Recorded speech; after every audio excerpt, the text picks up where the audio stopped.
The Memphis Grizzlies were north of the border on Sunday night, and they got shellacked by the Toronto Raptors, especially on the perimeter. We're going to review that contest. We're going to find some positives in this dark and depressing world of sports. And then we're going to finish up the nice thing about the NBA. One positive, there's always another game. Memphis plays the Detroit Pistons tonight back in FedEx Forum. All that and more on this episode of Locked On Grizzlies. Let's lock in.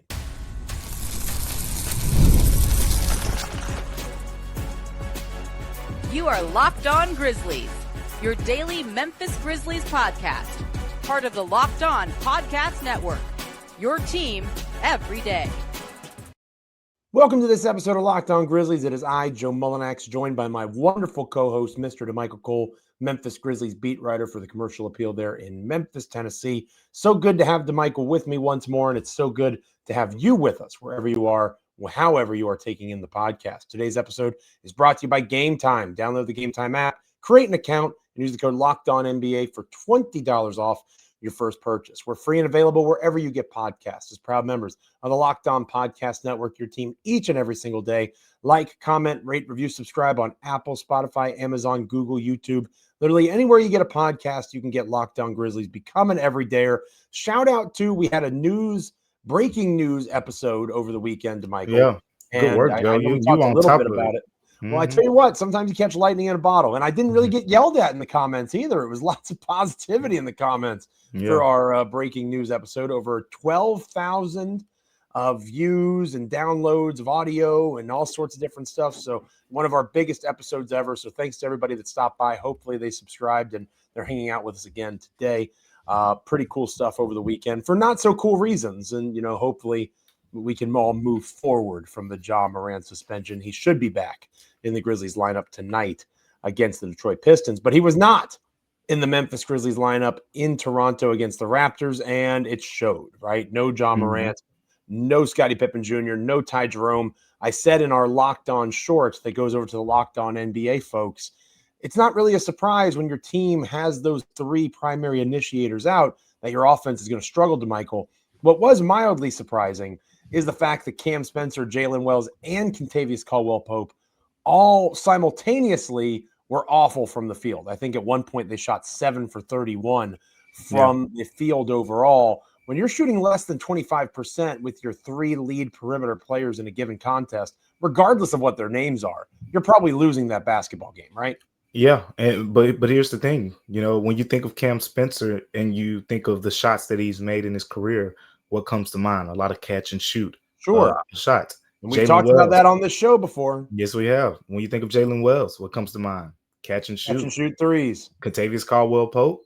Catch and shoot threes. Same thing. So there is no Ja in the lineup. And it's really as simple as that to me. If Ja plays in this game, they win. Toronto was not overly impressive to me by any stretch of the imagination. This was just more so the Raptors playing against an NBA team that just really doesn't have point guards right now. Javon Small, is in the rotation, but he didn't get the start in this game. So I've already said my bit, in the past on the idea of Cam Spencer being at point guard. And I'm just not a huge proponent of it. Like you saw in this game, he shoots 1 of 6 on threes, playing on the ball a little bit more. I think when he's off the ball, he's much more efficient in that area of his game. But again, he is a smaller guard, so it's much easier to kind of put him in that role. And even when they put Cam Spencer in the lineup, it wasn't like he was going to be like Luka Doncic or James Harden usage level at point guard. Like it was very much a committee approach with a bunch of different guys shoot. Cedric Howard led the team in assists, and he came off the bench. He had 5, and he made some really good passes. Say that again real quick. Sorry to interrupt. Cedric Howard. Who led the team in assists? Yeah, off the bench. He did it off the bench, Joe. Off the bench. So you're saying that maybe if he started the contest, again, he's not a point guard, but in the absence of no actual freaking point guard, maybe you just say, hey, I'm going to play one of my best players and let him actually get some experience in this role. That's it's that simple. It's that simple, Joe. Yes, it is that freaking simple. Like, I don't understand the difficulty here. I don't understand. And this is a serious question that I'm asking somebody that is a Memphis Grizzlies beat writer, award-winning writer, phenomenal person, all around, fantastic guy. I'm asking you this genuinely. Okay. and this is going to sound crazy, 7 games into the season when half of your rotation is out due to injury or suspension. Right. At what point does Tuomas Isolo start risking losing this locker room? Because I don't understand how you can go and see what you and I see. Cam Spencer is not a point guard. Cedric Coward is one of your best players. And they keep getting utilized in this way. Let me ask you another question, Michael Cole. Why in the hell did they sign Charles Bassey? Why is he here? Why is he on the roster? What's the point of a hardship waiver if you're not going to play this person? Trust me, I'm just as perplexed as you. He's right there. He's on the bench. He was, when he was brought here, I believe the first comments that Isolo made were something of the sort of, the need for rebounding. Like, we all know that rebounding isn't our strength, and something like that was pretty much what he said. So I'm like, okay, they're going to use this guy, and that's what I'm sure many people were thinking. And then 1 game goes by, and 2 games go by, and 3 games go by, and we do not see Charles Bassey at all in any shape and form in a Grizzlies game. I mean, some people probably still haven't seen what he looks like in the uniform. But look, I'm very surprised. I asked about it the other day, Joe, and I asked about it before the Lakers game. And to spare you the 55-second answer that I got about Charles Bassey's role, let's say that Charles Bassey wasn't mentioned in the answer at all. Instead, the answer was more about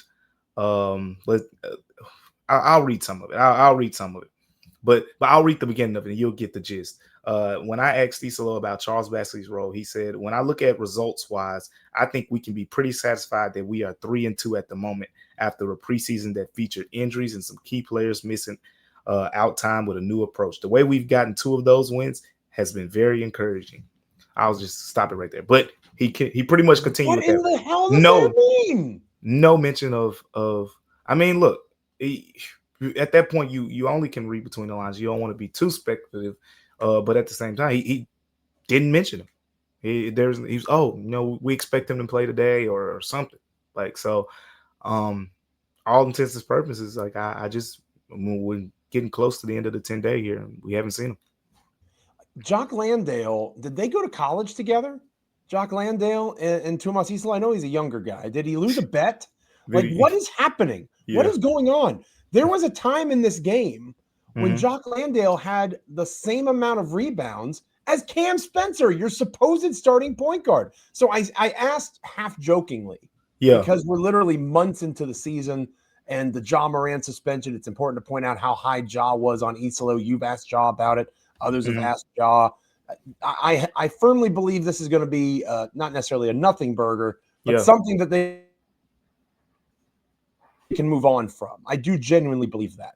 But we have a lot of smoke early on in this run, from not being able to identify that Cam Spencer is not a point guard to, I mean, you could argue Cedric Coward is not a point guard, but neither is Cam Spencer. So why wouldn't you play the better player? You have Charles Bassey, who's brought in to be a rebounder and a rim protector. Those are things that statistically we have evidence in a small sample over the span of his career. He can help with that.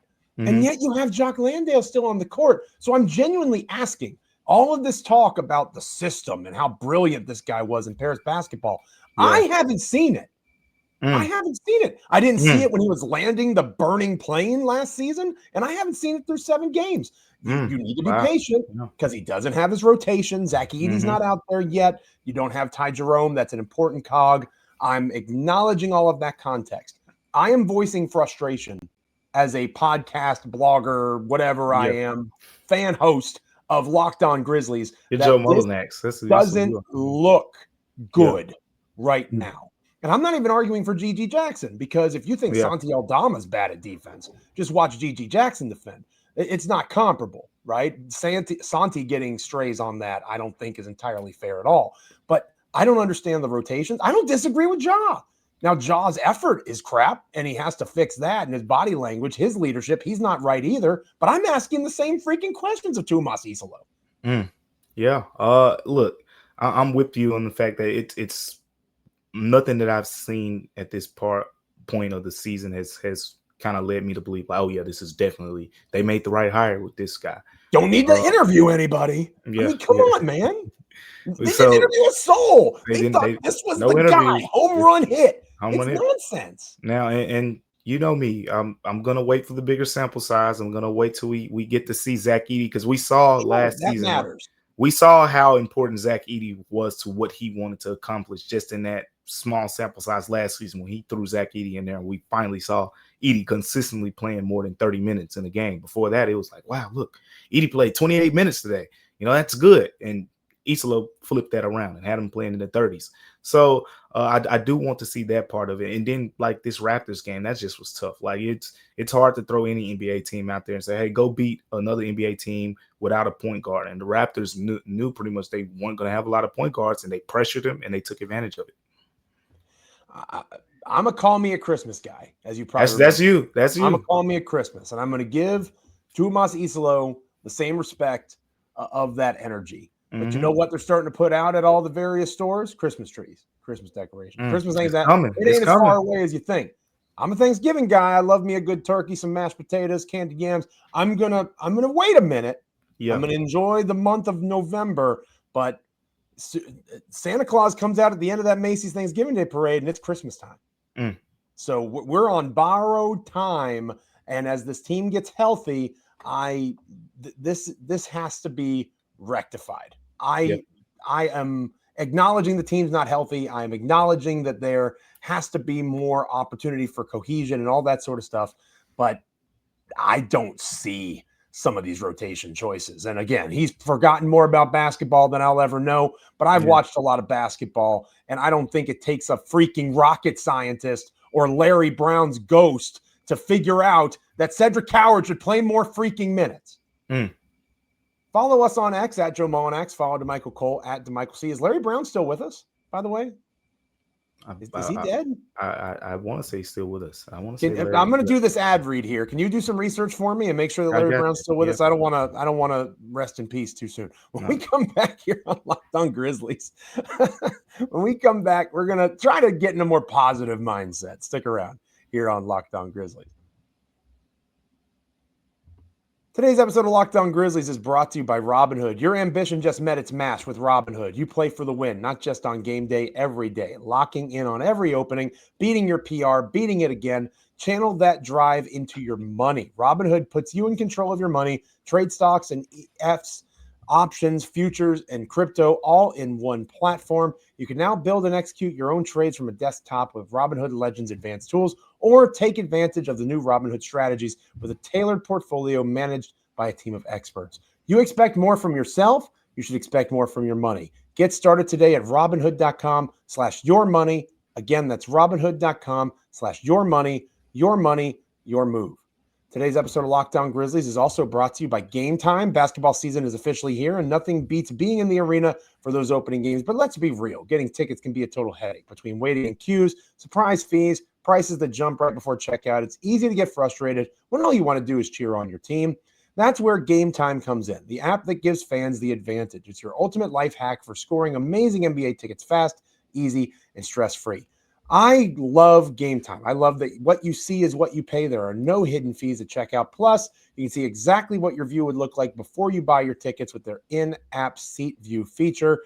You can even find NBA tickets for under $25. Take the guesswork out of buying NBA tickets with Game Time. Download the Game Time app, create an account, and use the code LOCKEDONNBA for $20 off your first purchase. Terms apply. That's code LOCKEDONNBA for $20 off. Swipe, tap, ticket, go check them out today. All right, so before we get positive here on Locked On Grizzlies, let's be positive that Larry Brown is still with us. Hopefully, Damichael, you're able to help me out. Is Larry Brown still with us? Larry Brown is definitely still with us. 85 years young. 85 years young. Glad to hear that. Hopefully, Coach Brown has plenty of good years ahead of him. But if you can't tell, I'm a little bit flustered, Damichael. It's been a rough weekend. I'm recording emergency podcasts as people are trying to trade Ja Morant to the Sacramento Kings, and I'm doing my best to be disciplined. I don't remember if I sent you any trade things. I'm doing my best to be disciplined on my end. If I did, we'll just pretend that didn't happen. Yeah, I won't speak on that. Yeah, we won't speak on that. It's fair. So I'm down bad. Like, I don't know if you saw the Washington Commanders in the first half. This was supposed to be my day off, right? Yep. This is like Friday. How do you, on your day off, man? I'm down bad. My Commanders are getting smoked on national television in the first half. I need something good. I need some positivity. So help me out, Damichael. I'm putting Larry Brown into the next stage of whatever comes next before he's ready. How do I turn my frown upside down? Tell me something good about these Grizzlies 7 games into the season. Give me some positivity. Look, this is the roughest stretch we're seeing, right? They've just lost back-to-back games for the first time this season, under 500 for the first time. But I got one thing from this game. And yes, he was in foul trouble again. Jaren Jackson Jr. had 5 fouls in 3 quarters, and he ended the game with 5. But in that fourth quarter, Toronto just repeatedly went at him, daring him to pick up that 6th foul, and he wasn't the rim protector that we're used to seeing. Now, with that being said, Jaren Jackson Jr. on the offensive end had some high moments, I'll say. It's still, I wanted to see more. Like, he finished with 20 points. If Ja isn't playing, Jaren should have 30, if you ask me. But the way that he scored, we saw more of what we saw kind of last season, but in a little bit of a different way, from the standpoint of he was able to get to some of those spots in isolation, attack the basket, and we just hadn't seen a lot of that this season. So now I think Isla, when he goes back and watch this game, what he should do is, that's the best Jaren has looked on, at least the most comfortable. I think he finished 8 of 15 shooting overall, but we haven't seen much of that. So let's build upon that. And yes, you're probably going to be able to do more of that when Ja is out of the game. And we've seen Ja and Jaren kind of be staggered in a way for the most part of games anyway. So when Jaren is in the game in those stretches where there's no Ja, you need to lean into on that a little bit more, because I think you did get, that kind of was one of the things that I took from this game, where it's like, okay, there is kind of potential, I would say, for light at the end of the tunnel with the struggles that Jaren's had. I think if people don't know at this point, this was the first time Jaren scored 20 points in a game this season, which is wild. Because that never happened. It didn't happen. He never went 6 games without scoring 20 points last season. Extremely unfortunate that it took Ja Morant not being in the lineup. They have to figure that out, right? Even though they're never perfect 2-man game partners, they have to figure out getting that productivity up. Otherwise, they're not going to be a 500 basketball team. They're going to be worse than that. I did find something good in my watching of the game, if I'm being honest. I was being a little too hard on the Grizzlies at large. It's not going to surprise you who one of the positives is. It's Cedric Coward, who in 30 minutes of play, just about 29 minutes of play. 29, yep. Again, he's 5 for 9 from the field. The guy is efficient shooting the basketball, scoring the ball, 5 rebounds. He only had 1 rebound less than our boy Jock Landale. 5 assists, leads the team in assists in the contest. Yep. This is a young man who looks more and more the part of a meaningful contributor that's a part of the core of this team moving forward.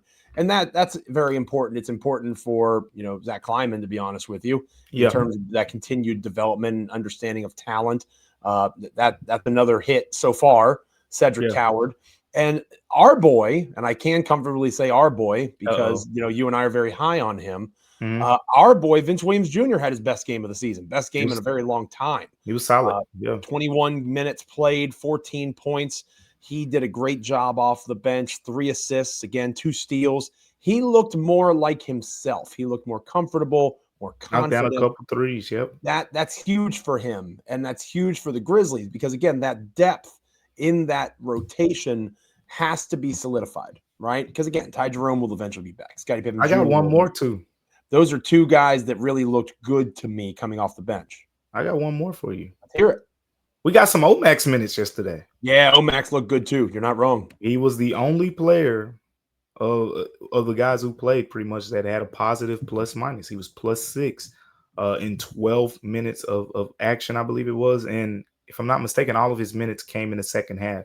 They threw him out there in the second half, and it felt like he was. Well, I take that back. Jalen Wells was +4. Let me give Jalen one of the flaws of single game plus minus. Nobody watching that game would have said Jalen Wells played well. Look, plus minus it can be good sometimes, and it's moments like that, and you're like, what? But anyways, Omax, 12 minutes of action. I think he had 6 points, I believe it was, but he also had a couple boards. He was active, he was energy, he had a steal. He was showing some things out there, and I mean, it's so noticeable. I know we joke, about like the lack of athleticism that certain players have on the Grizzlies. But when he comes out there, doesn't it just look different? Like when he's playing, like Very different. It just looks different when he's out there, and they could use that. Now, I have my questions overall about Omax like being all the time option, so to speak. But I like the fact that they threw him in there in the second half to give you that change of pace, that change of energy. And I think going forward, continue to let him get more run until he proves otherwise. Because when he's played, he's been solid. I'm feeling better already. I'm feeling better after that conversation. It's not all doom and gloom here on Locked On Grizzlies. Things are going to be okay. The team's going to get healthy. I know I saw some pregame video of Zach Edey. It looks like he's ramping up a little bit. So hopefully in the next couple of weeks, we get that reevaluation and we get a timeline for when Edey makes his return to the lineup. Those are things to be happy about, right? Ty Jerome in a similar boat. You see pictures of him dribbling off on the side. So, those are the two guys that will be back before Clark and Pippen Jr. So hopefully we get to see more of them ramping up here in the days and weeks ahead. But yeah, shout out to the bench guys. The bench guys did some good stuff in the contest. Hit up Damichael at Damichael C. Let me know on X at Joe Mullinax. How are you feeling positivity-wise? Tell me something good, right? I'm down bad right now, if you couldn't tell in that first segment. So help your boy out and give me some positivity on this Monday. When we come back here on Locked On Grizzlies, we're going to close out this episode of the show, taking a look at tonight's contest.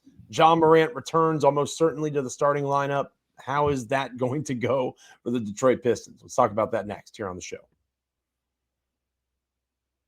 Today's episode of Locked On Grizzlies is brought to you by Rugiet. Let's be honest and let's be real. Making excuses doesn't solve anything. We've all heard them before. It's just stress. I'm tired. It happens to everybody sometimes. But when it comes to performance, sometimes your body needs a little extra support. And that's where Rugiet comes in. Rugiet.com offers fast-acting, doctor-prescribed treatments designed to help you stop making excuses and start making moves. Rugiet makes it easy to get started. You just connect with a board-certified doctor 100% online. No awkward waiting rooms, no in-person appointments. And if you're prescribed, your treatment ships discreetly straight to your door. The process is fast, simple, and private. It's all handled by real doctors, and it's about building your confidence, making moments of connection, and getting back to those moments that matter most. Visit rugiet.com/LockedOnNBA to get 15% off your first order. That's rugiet.com/LockedOnNBA. And don't forget to use our code LockedOnNBA so that they know that we sent you. Rugiet, stop making excuses and start making moves. Oh, yeah. All right, we're finishing up this episode of Locked On Grizzlies. It is I, Joe Mullinax, hanging out with my good friend, Damichael Cole, my co-host here on Locked On Grizzlies. He's helped me feel better so far, and I know he's going to make me feel even better as he tells me that Ja Morant will be back in the lineup for the Memphis Grizzlies against the Detroit Pistons. The point guard issue will be solved. Ja will be out there. And another positive is coming out of moments of adversity throughout his time as a member of the organization. And again, we don't need to go back down the road and beat a dead horse and all that sort of stuff. But when Ja is returned, whether it's suspension related or injury related, he usually comes out looking to make a point. And I'm hopeful that that's going to be the case, because you got to remember, players like Desmond Bane, when the Detroit Pistons came across the schedule, the reports of Bane having a connection with the Pistons and the Pistons not drafting him, you knew Bane was going to go off. Oh yeah, we don't have that anymore with Dez down in Orlando. So I think Ja, a revenge game of sorts. And again, I'm not going to pretend like he's not the hot dog guy saying we're all trying to find the guy that did this, but a chance to let out some frustration, right? A chance to kind of remind folks that when he is locked in, he is one of the best players on the planet. Again, not excusing what he did. He clearly was not that against the Lakers on Friday night. But here's a chance for him to, the old Jay-Z, allow me to reintroduce myself, right? There you go. A chance to do that on this very important game for him to try to start turning the narrative back in a positive direction. Because again, the last time we saw Ja Morant in a positive way on a basketball court, he was hitting another game-winning shot, and I think it was something like 29 points, 8 rebounds, 8 assists. He looked like a all-NBA player. Yeah, that's what we saw. And this is definitely going to be that opportunity for him, because this is a really good Detroit Pistons team. I remember we saw, I think their first game of the season, they lost, and it was like, did they take a step back? And no, they haven't. That was just the first game. 4-1 since then, 4-2 overall. Cade Cunningham has been terrific. Duncan Robinson isn't Malik Beasley. I think some Pistons fans are kind of struggling with that part of it, but we know that Duncan Robinson has been a very good, terrific three-point shooter over the course of his career. Azar Thompson, we know about the Thompson twins and just that dynamic defense and athleticism they bring to the table. In the preseason, I think we saw the Grizzlies, and even I'll say so early in the season at time, we've seen the Grizzlies have a little bit of trouble with kind of those wings that can really crash the glass. I think Andrew Wiggins and Wami Akez both had, I think they combined for like 18 or 19 rebounds against the Grizzlies when they played the Miami Heat. In this game, I'll say this. I'll be very surprised if no, I'm not going to say I won't be surprised. But I think the Grizzlies should definitely incorporate Charles Bassey in this game. Right? And if you've listened to me speak on this thing so far up to this point, getting the guy on a 10-day and not playing him is one thing. But at least in those first few games, if I really want to look into some reasoning, you can convince me that, look, none of those teams were great rebounding teams on paper, and they don't have these physically imposing front courts where it's like, oh, we need that big 6'10" guy who's known as this monster rebounder and rim protector against those type of teams. But this team, Jalen Duren, you play around, he'll have 20 boards against you, and then you got Isaiah Stewart coming behind that, Joe, and like I said, Tobias Harris, if he plays, Azar Thompson, like really good rebounding wings. Cade Cunningham is a really good rebounding guard. This is one of those. This is the first game of, I think, a few coming up, because you're talking about Houston, you're talking about Dallas, you're talking about OKC coming down the pipe. This is the stretch where they're about to play the teams that will physically dominate you if you don't have it. Yeah, they're entering a stretch where they could be something like 4-7 or so, and continue to kind of trickle down a little bit in terms of their record. Joe, I thought you were in a good mood. Yeah, but you bring up Duren, and he scored 33 points on 16 shots against the Dallas Mavericks. And the Dallas Mavericks have, decent center play in Daniel Gafford, and it's one of those things where if the Grizzlies don't compete the way that they're capable of, this Detroit team is going to come in and embarrass them. They have JB Bickerstaff leading the charge. We are aware of JB and the mentality, the identity that he's able to build, former Grizzlies coach. I said when Bickerstaff got moved on from, Coach Bickerstaff was going to get another chance and he was going to be good, right? It just didn't work out in Memphis, and that's exactly how it's played out, obviously, in Cleveland. You're right. Now with the Pistons. I love to hear that. Coach Bickerstaff knows what he's doing. So I think that this is a good test for this Grizzlies team with Jaren, with Ja, both out there together. Your back's against the wall a little bit. You're at home. Show a little grit. Dig deep. All those cliches that you hear about with sports. Sports remain one of the true meritocracies, right? Where you line up on the court, and it doesn't matter that Ja Morant makes $40 million a year. It doesn't matter that these guys are multimillionaires. Somebody's going to get dunked on. Somebody's going to be locked down defensively. Like, there's going to be a competitiveness to this, and you just need to kind of grit your teeth and dig deep. And this is one of those moments for this Grizzlies team. It's really early in the season to have one of those moments. But a positive of this is where you kind of find out what kind of team you are, right? What kind of team is going to be led by Tuomas Isalo? I was hard on him earlier in the show. Tonight's a big night for him in terms of his leadership. How do they bounce back from this adversity? How do you bounce back from the distraction of the Morant suspension? How do you integrate your max contract player, the one that you got on your team, and how do you get him to buy into what this system and what this standard is supposed to be? As random a Monday night game against the Pistons can be in November, this feels kind of important to me.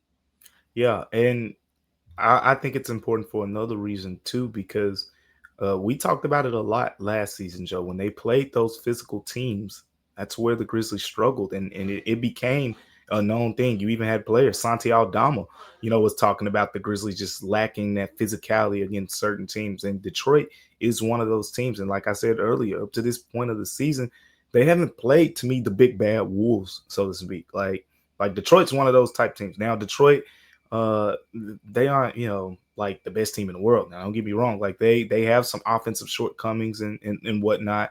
You know, Duncan Robinson, he's a shooter, but there isn't much more to his game on the offensive end. Azar Thompson is still developing on the offensive end. Tobias Harris is solid. And Jalen Duren is pretty much going to do his work, you know, within kind of a 6 foot range. So 6, 10, 12 feet range, I'll say. So it's like, you know, they depend heavily on Cade Cunningham. And if you throw Jalen Wells, you know, on him and hopefully you can, you know, kind of keep it close and potentially, like you said, get Ja Morant, a motivated Morant in the fourth quarter. And we know how that goes. He's more than capable. And again, you can say what you want to say about Ja Morant, but when it comes to the ball being in his hands late in the contest, there's few, if any, better in the NBA at that exact moment than Ja Morant. So hopefully he's able to bounce back a little bit. And that is the key to this game for the Memphis Grizzlies. If Ja comes out and plays the way he's capable of, they can win the game. If there's still a disconnect, it's going to get ugly and things are going to get worse in Memphis before they get better. Thanks for being with us on this episode of Locked On Grizzlies. Thank you for making Locked On Grizzlies your first listen every day. For your second listen, go find Locked On Fantasy Basketball. Josh Lloyd hosts the #1 fantasy basketball podcast, giving you daily tips and helping you win your league, all while making you a smarter NBA fan. Find Locked On Fantasy Basketball on YouTube or wherever you listen to podcasts, part of the Locked On Podcast Network, your team every day. For those of you that are everydayers already, you know that after home games, I do my best to get a solo show up within an hour or so of the game concluding. Damichael, of course, with the commercial appeal there in Memphis, Tennessee, doing some closing out of the shop for him on that side of his work. So I am doing that a little bit faster, trying something a little bit different this year. I'll be recapping the game, looking ahead to the schedule, because you mentioned there's, again, Big Bad Wolf is a good way to put it. Mm-hmm. There are some dogs that are coming up on the Grizzlies schedule that Memphis needs to get ready for. Yeah, definitely. And you know, these are bigger teams. These are more physical teams. This is everything that we talked about in the off season about the Grizzlies needing to match the physicality. We're about to find out, because up to this point, we don't know, because those teams that they played yet, like, those aren't the most physically imposing teams to me. But the ones this week that they're about to get, Houston, Dallas, Detroit, OKC, like it's coming now. So it's about that time. Make sure you're liking, commenting, rating, reviewing, subscribing wherever you get podcasts, Apple, Spotify, Amazon, Google, YouTube. Make Damichael and myself part of your NBA and Memphis Grizzlies content consumption each and every time that an episode drops. Become an everydayer, hang out with us, and help us continue to grow our little corner of the internet that we affectionately like to call Locked On Grizzlies. For Damichael Cole, I am Joe Mullinax. Stay locked in. Have a great rest of your Monday. Make sure that you guys are hanging out with us tomorrow. Until then, see you next time. Peace.